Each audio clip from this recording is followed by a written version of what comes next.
Oke, baik. Semangat pagi semuanya, Bapak dan Ibu. Ya, kita akan mulai lagi kuliah ya untuk sesi ini. Ya, untuk materi hari ini kita akan bahas mengenai nilai wajar. Ya, oke. Jadi banyak sekali di akuntansi itu kita mengaplikasikan nilai wajar ya. Oke. Nah, kita lihat dulu di sini apa sih yang dimaksud dengan nilai wajar. Ya, pernyataan ini mendefinisikan nilai wajar sebagai harga yang akan diterima untuk menjual suatu aset atau harga yang akan dibayar untuk mengalihkan suatu liabilitas dalam transaksi teratur antara pelaku pasar pada tanggal pengukuran. Ya, jadi intinya adalah nilai wajar itulah harga yang akan kita terima kalau kita jual aset tersebut, gitu ya. Jadi ibaratnya kalau soal kita jual kita dapat uang berapa, ya, atau harga yang akan dibayar untuk mengalihkan suatu liabilitas, ya, dalam transaksi teratur. Jadi mengalihkan liabilitas. Jadi misalnya kita punya liabilitas, nah itu nanti kita harus bayarnya berapa gitu kan, ya. Oke, dalam transaksi teratur antara pelaku pasar pada tanggal pengukuran. Jadi intinya harus dalam kondisi yang normal, ya, dalam transaksi teratur maksudnya gitu ya. Jadi bukan karena misalkan harga wajar itu adalah harga di bawah tekanan misalkan, itu enggak. Ya misalkan kita dipaksa buat menjual harganya ditekan, nah itu bukan harga wajar gitu ya, karena itu di bawah tekanan. Jadi harus dalam kondisi normal, ya dalam transaksi teratur antara pelaku pasar pada tanggal pengukuran. Nah, pengukuran nilai wajar mengasumsikan bahwa aset atau liabilitas dipertukarkan dalam transaksi teratur tadi ya, antara pelaku pasar untuk menjual aset atau mengalihkan liabilitas pada tanggal pengukuran dalam kondisi pasar saat ini. Pengukuran nilai wajar mengasumsikan bahwa transaksi untuk menjual aset untuk mengalihkan liabilitas terjadi tadi ya di pasar utama, principal market untuk aset atau liabilitas tersebut. Jadi intinya memang dalam kondisi pasar normal, kondisi pasar teratur gitu kan. Ya bukan dalam kondisi misalkan eh, di bawah tekanan atau misalkan dalam kondisi misalkan perusahaan harus segera dilikuidasi misalkan gitu ya. Oke, jadi pakai harga katakanlah pakai harga UUD ya. Maaf bukan UUD ya. BU maksudnya ya, dalam kondisi butuh uang misalkan bisa kalau kita butuh uang kan ya udah berapa aja dijual lah gitu. Nah, itu bukan dalam kondisi seperti itu ya. Jika tidak dapat pasar utama di pasar yang paling menguntungkan, most advantageous market untuk aset atau liabilitas tersebut. Ya, jadi dalam kondisi yang paling menguntungkan. Jadi misalkan nilai wajar, misalkan kita punya lahan kosong. Lahan kosong tersebut adanya di daerah Tamrin atau Sudirman. Nah, lahan kosong tersebut kan berarti yang paling menguntungkan itu adalah kita buat untuk apa tujuan komersil gitu ya, bukan untuk gudang misalkan ya. Jadi karena dia untuk tujuan komersil kan itu berarti yang paling menguntungkan ya, bukan untuk misalkan ya tadi gudang. Kalau gudang kan kita bisa taruh di pinggir-pinggir Jakarta misalkan gitu kan. Ya jadi dalam kondisi yang di pasar yang paling menguntungkan ya. Oke. Lalu ada hierarki nilai wajar ya. Jadi ada 3 level dalam nilai wajar ya untuk meningkatkan konsistensi dan keterbandingan antara pengukuran nilai dalam pengukuran nilai wajar dan pengungkapan yang terkait. Pernyataan ini menerapkan hierarki nilai wajar yang mengkategorikan dalam 3 level ya untuk teknik penilaian yang digunakan dalam pengukuran nilai wajar. Hierarki nilai wajar memberikan prioritas tertinggi kepada harga kuotasian ya. Jadi di sini harga kuotasian itu adalah nilai yang harga wajar yang paling tinggi. Jadi nilai quoted lah. Misalkan kayak harga saham. Harga saham itu kan kita langsung quoted kan, ya. Jadi ibaratnya di surat kabar atau di televisi pasti setiap hari ada gitu loh harga saham suatu perusahaan tertentu. Ya itu berarti adalah nilai wajar yang paling tinggi levelnya. Ya di pasar aktif untuk aset atau liabilitas yang identik. Nah itu level 1 dan prioritas terendah adalah level 3 ya ibaratnya yang ibaratnya itu tidak dapat diobservasi. Nah biasanya kalau udah level 3 kita membutuhkan jasa penilai gitu ya. Oke, jadi ada 3 nilai wajar tadi ya. Oke, level-levelnya. Level 1 quoted, level 2 itu market observasian gitu ya. Misalkan kalau level 2 ini misalkan katakanlah harga tanah. Itu kita bisa lihat di SPPT PBB misalkan gitu ya. Ini adalah market observasian.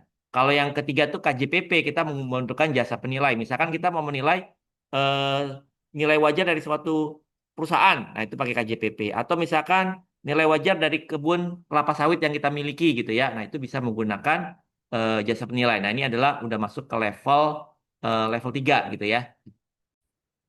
Oke, kita lanjut ya. Jadi PSHK yang kita gunakan di sini adalah PSHK tentang nilai wajar ya, terkait dengan PSHK 113 ya.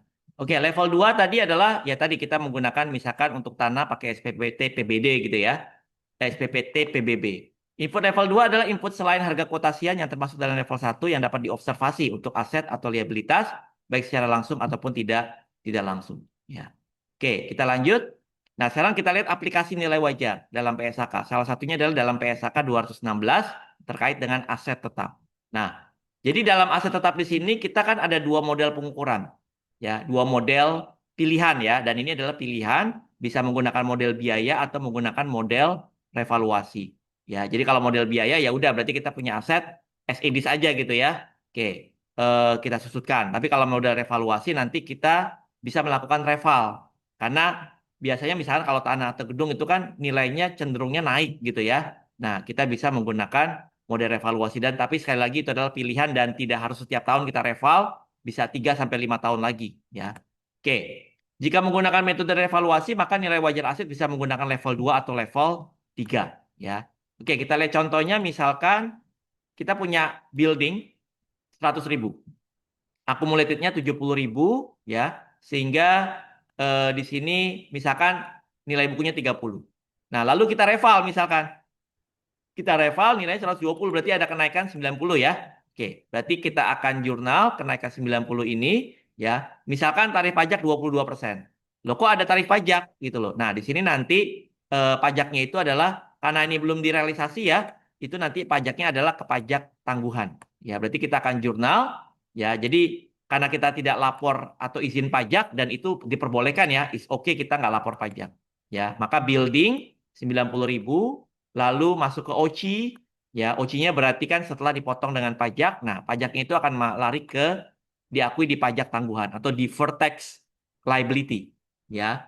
Oke, jadi 22%-nya itu masuk ke deferred tax. Karena tadi, ya, ini hanya secara akuntansi, karena kita tidak izin ke kantor pajak. Tapi bisa juga kalau kita mau izin, itu nanti kena pajak final 10%. Jadi kita dikenakan final 10%, maka jurnalnya building 90, OC-nya 81, maka di sini kita harus bayar cash 9.000 gitu ya. Oke. Nah, di sini berarti nanti antara nilai aset kita dengan nilai aset secara pajak itu akan sama.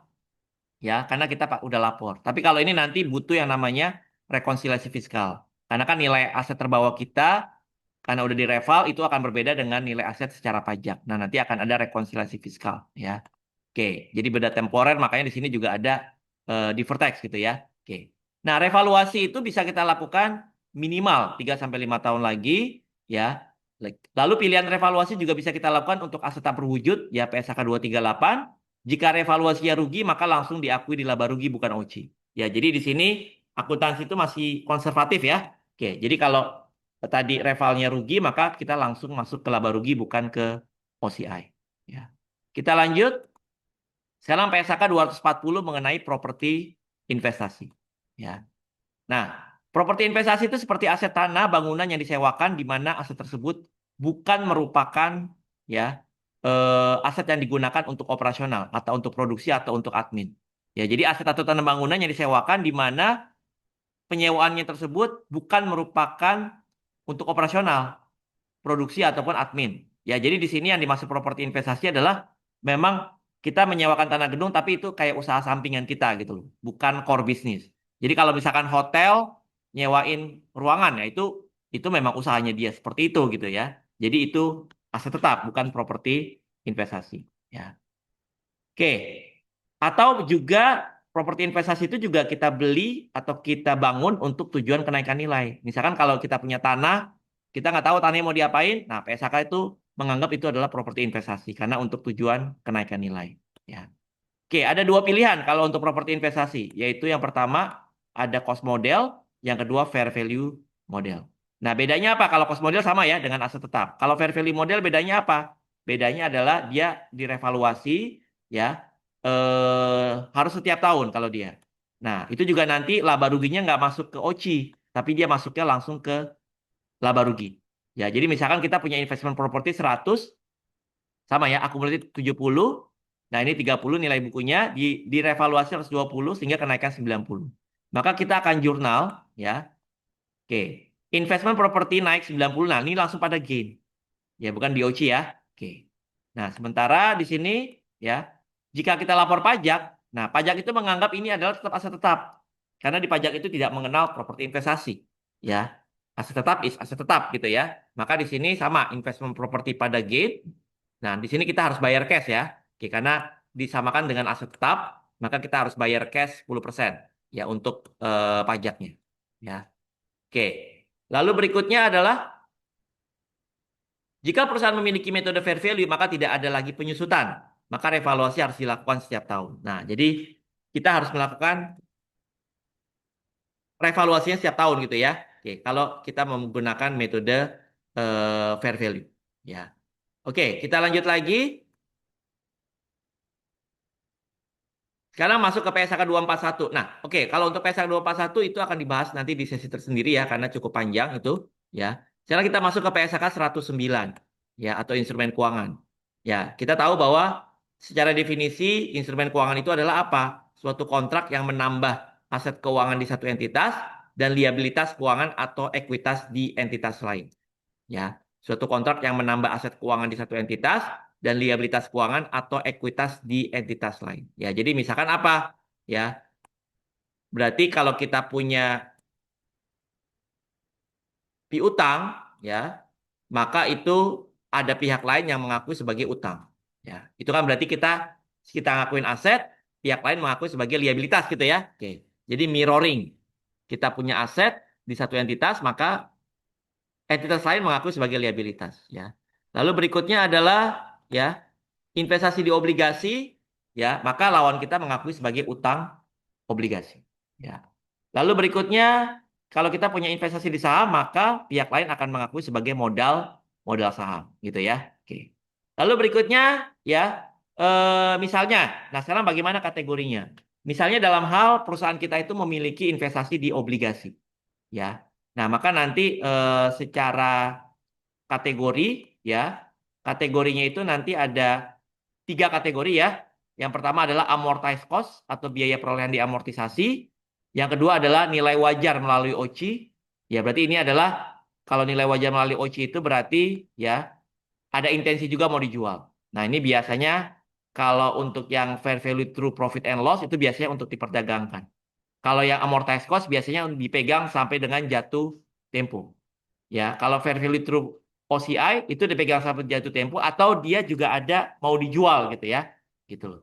Ya, kalau dulu kita bilang dengan ini namanya held to maturity, dipegang sampai jatuh tempo. Ini dulu kita bilang dengan available for sale, ini kita bilang untuk diperdagangkan atau trading. Ya, jadi ada 3 kategori ini gitu ya. Oke. Dalam PSAK 109. Nah, kita lihat lagi di sini. Apakah kalau amortized cost itu nanti gimana? Ya, berarti dia nanti compare ke nilai wajar, berarti kalau amortized cost tidak. Ya, karena kan dia ibaratnya mau dipegang sampai jatuh tempo. EVT OCI jelas, karena dia dari judulnya aja fair value gitu ya. Oke, maka nanti dia akan di-compare ke nilai wajar. Apalagi fair value through profit and loss. Ya. Nanti kalau ada keuntungan dari eh, comparing ke nilai wajar, ya berarti kalau yang amortized cost dia not applicable ya, karena nggak perlu di compare ke nilai wajar. Nah, ini kalau yang EVT OCI, nanti kalau ada untung rugi, itu masuk ke OCI. Sementara kalau yang EVT PL, itu akan langsung masuk ke profit and loss. Ya, seperti itu. Kita lanjut lagi, ya. Bagaimana halnya jika investasi di saham? Nah, berarti kalau investasi di saham, berarti saham itu kan tidak ada kapan jatuh temponya ya. Berarti kalau saham itu kategorinya itu kalau nggak nomor 2, nomor 3. Ya, berarti kalau nggak EVT OCI, dia EVT PL. Ya. Berikutnya adalah bagaimana kalau untuk transaksi derivatif. Ya. Oke, derivatif itu kan kita tahu bahwa dia adalah suatu kontrak yang menambah suatu kontrak, maaf, yang nilainya tergantung dari underlying item. Ya, suatu kontrak yang nilainya tergantung dari underlying item. Ya. Jadi underlying item itu apa? Underlying item itu adalah misalkan kurs mata uang asing, harga komoditas, harga saham, tingkat suku bunga. Nah, kita lihat kurs mata uang asing, harga komoditas misalkan seperti minyak, harga saham, tingkat suku bunga. Ini kan memiliki karakteristik yang sama ya, yaitu apa? Nilai mereka itu naik turun, ya atau fluktuatif gitu ya. Karena nilainya naik turun, maka dia mengandung yang namanya resiko. Misalkan kita punya utang dalam mata uang asing, ya tentunya berisiko dong. Ya karena dia nilainya nanti utang kita nilainya naik turun gitu kan. Ya, atau kita misalkan bahan baku kita misalkan aftur atau minyak, misalkan kayak Susi Air gitu ya, dia membutuhkan aftur. Nah, sementara harga aftur itu juga naik naik turun, gitu kan? Oke. Nah, berikutnya adalah karena naik turun maka dia mengandung mengandung resiko, ya. Oke. Untuk meminimalisasi resiko, maka kita bisa melakukan transaksi derivatif untuk apa? Untuk tujuan lindung nilai, ya.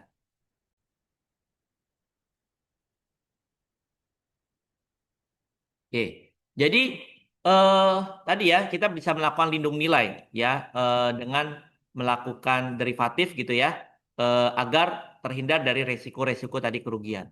Nah, berikutnya adalah jadi nanti jurnalnya itu adalah piutang gitu ya. Piutang kalau misalkan kita dalam kondisi untung ya derivatif kita, maka nanti piutang pada gain atau OCI ya. Lalu misalkan kalau misalkan derivatifnya itu rugi gitu ya, transaksi kita rugi itu maka akan di posisi utang ya, loss pada payable. Nah, itu nanti ya eh ini nanti akan kita bahas di tersendiri dulu ya gitu ya. Jadi ini sebagai ibaratnya misalkan eh, katakanlah kita ya melakukan transaksi derivatif ini misalkan untuk apa? Misalkan untuk beli kurs gitu ya. Oke. Ya, untuk beli kurs mata uang asing atau misalkan beli komoditas ya. Misalkan berarti intinya kalau derivatif itu kita ngunci harga gitu ya. Ngunci harga di awal ya. Misalkan saya mau nanti bulan depan saya mau beli minyak harganya udah saya kunci misalkan harganya 20.000 per liter. Nah, itu karena apa? Karena kenapa saya kunci harga 20.000 liter ya 20.000 per liter ya karena estimasi saya nanti harga minyak itu kan naik turun gitu kan. Maka saya kunci harga di 20.000. Nah, misalkan harganya ternyata di pertengahan, misalkan ini untuk 3 bulan gitu ya, 3 bulan 20.000 misalkan tadi ya. Misalkan tadi kunci harga minyak, harga beli minyak gitu ya, di misalkan 20.000 ya per liter misalkan ya untuk 3 bulan ke depan ya. Misalkan sebanyak 10.000 atau sebanyak 100 liter misalkan gitu ya. Ini pakai angka yang simple aja. Nah, misalkan akhir bulan ya harga minyaknya itu misalkan jadi 21.000. Nah, berarti kan karena kita posisinya mau posisi beli ya, harga minyak sekarang 21. Berarti kita untung dong. Karena kita udah ngunci di harga 20.000. Ya, berarti kita untung ya. Berarti gain position. Gain position itu berarti kan 1.000 ya. 1.000 kali 100 liter. Ya, berarti 100.000. Maka kita akan jurnal berarti karena posisi untung maka receivable. Receivable pada OCI. Gitu kan. 100.000.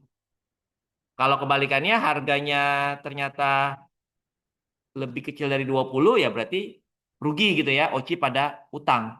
Karena kan kita udah ngunci di harga 20 sementara harga pasar sekarang lebih kecil gitu ya. Ya, kita udah terlanjur ngelok di harga 20.000. Begitu seterusnya gitu ya. Nah, nanti receivable sama OCI ini itu hanya sebagai perkiraan sementara aja. Edian dia akan di write off gitu ya, akan dibalik ya pada saat nanti tanggal eksekusi. Misalkan eksekusinya ternyata harga harga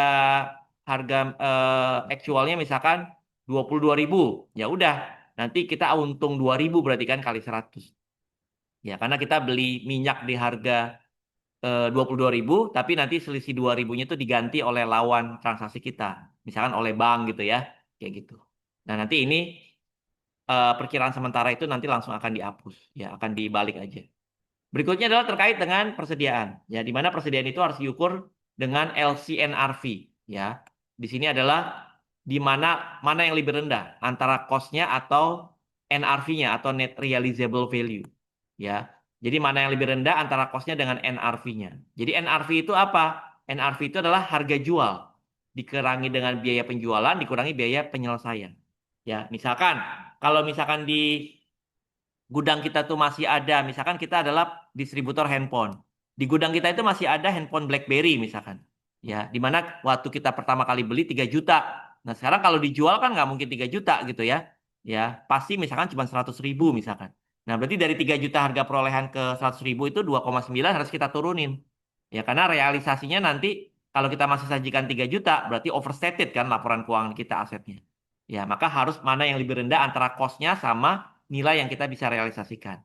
Dikurangi dengan biaya penjualan, misalkan harus ada komisi, misalkan gitu ya kalau kita ngejual, lalu cost to complete. Nah, itu adalah biaya penyelesaian. Misalkan eh, kita punya kursi, nah kursinya itu misalkan kakinya agak goyang, misalkan gitu. Nah, itu harus kita selesaikan dulu sebelum kita jual. Ya, oke. Jadi itu nanti masuk ke NRV-nya. Oke. Lalu PSAK 236 terkait dengan penurunan nilai. Ya. Nah, penurunan nilai itu terjadi jika apa? Kalau secara matematis ya, nilai buku kita itu kegedean ibaratnya gitu. Jadi sama kayak NRV tadi. Ya, kalau misalkan harga BlackBerry-nya udah tinggal 100.000 di pasaran ya, kenapa kita harus sajikan dia 3 juta harga perolehan gitu ya. Nah, berarti nilai buku kita itu udah kelebihan ya dibandingkan nilai recoverable amount. Nilai recoverable amount itu sebenarnya sama aja kayak nilai wajar atau harga beli gitu ya. Oke, kalau bahasa Indonesia itu nilai terpulihkan. Nah, misalkan di sini kita punya aset 150.000 ya. Nah, kita lihat dulu nilai terpulihkannya berapa. Nilai terpulihkan itu adalah nilai yang paling tinggi ya antara apa? Antara NRV ya, fair value less cost to sell. Misalkan fair value-nya 100, cost to sell-nya 5.000 ya. Maka fair value dikurangi cost to sell 95. Lalu dibandingkan dengan nilai wajar ya. Maaf, nilai pakai. Nilai pakai itu adalah nilai sekarang dari kas yang diharapkan akan diterima dari aset atau unit penghasil kas.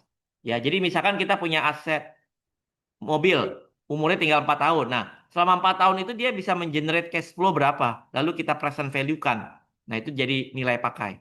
Ya, misalkan nilai pakainya itu adalah 90. Nah, kita lihat yang paling tinggi yang mana? 95 dan 90. Kita lihat yang paling tinggi itu adalah 95. Ya, sehingga di sini nilai terpulihkannya 95, nilai bukunya 150. Ya, berarti nilai buku kita kegedean dong.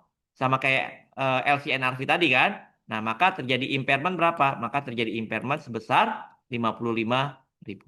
Ya, maka akan kalau kita jurnal berarti impairment loss pada aset 55.000. Gitu ya. Oke.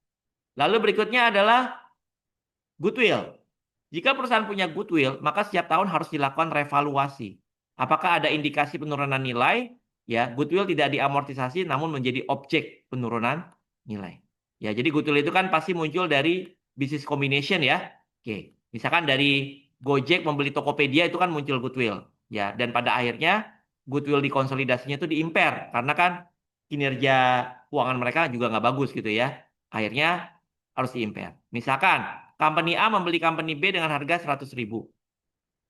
Nilai aset dan liabilitas company B 80.000 dan 20.000. Ya, berarti kita beli beli company B, A beli company B 100.000. Nilai aset dan utangnya 80 dan 20. Berarti di sini kita lihat berapa nilai modalnya atau net asetnya berarti 60 ya. Oke. Ya, net asetnya 60 itu dibeli dengan harga berapa? Dibeli dengan harga 100. Ya, maka di sini akan muncul apa? Maka akan muncul yang namanya goodwill. Ya, goodwill 40.000. Sehingga nanti goodwill itu nanti akan muncul kalau merger misalkan gitu ya. Berarti ini merger ya. A beli B, maka B dibubarkan. Maka nanti akun-akun yang ada di B semua diambil alih oleh A gitu ya. Jadi net asset itu nanti diambil alih. Nah, itu nanti akan muncul goodwill ya. Nah, contoh goodwill itu adalah muncul saat Gojek membeli Tokopedia ya. Oke, berarti di sini ya jurnalnya pada saat dia ini kan berarti apa? Jurnalnya di sini. Ya pada saat A beli B ya. Pada saat A beli B kan berarti jurnalnya ya. Berarti net aset A ya, berarti aset A dibeli kan 80.000. Ya, berarti ini jurnal di A ya. Oke, jurnal di A. Aset, liabilitas diambil alih sama dia berapa? 20.000 ya. Lalu dia beli dengan harga berapa di sini?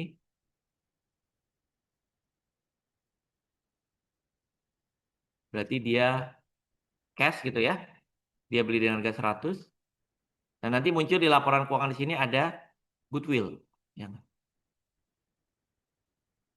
Nah, goodwill berapa? 40.000 gitu ya. Oke. Nah, jadi ini laporan A itu kan berarti nanti hasil merger antara A dan B gitu ya. Jadi akun-akunnya B itu diambil ya. Nah, goodwill ini nanti bisa di impair gitu ya. Oke, berarti impairment loss-nya itu nanti goodwill itu ya langsung aja misalkan dinilai perusahaan itu tidak cukup kompetitif gitu ya, rugi terus. Nah, nanti goodwill-nya nanti dihapus aja. Ya, berarti beban atau kerugian pada goodwill ya. Oke, jadi goodwill muncul, contohnya itu adalah goodwill muncul saat Gojek membeli Tokopedia. Ya, tahun 2022 goodwill diimpair karena terjadi kerugian dalam beberapa tahun. Ya, jadi pada saat dia IPO ada goodwill gitu ya. Oke, berarti harga beli Tokopedia itu lebih tinggi daripada net asetnya. Tapi karena rugi terus, akhirnya diimpair goodwill-nya. Seperti itu. Oke, jadi inilah aplikasi-aplikasi terkait dengan nilai wajar dalam PSAK. Ya, oke, baik. Terima kasih. Kalau gitu, jika ada pertanyaan, ya boleh ditanyakan sekarang, ya, atau di via kolom chat, gitu ya. Oke, dan di minggu depan kita kuis mengenai nilai wajar ini. Terima kasih. Ya, wabillahi taufiq walhidayah. Wassalamualaikum warahmatullahi wabarakatuh.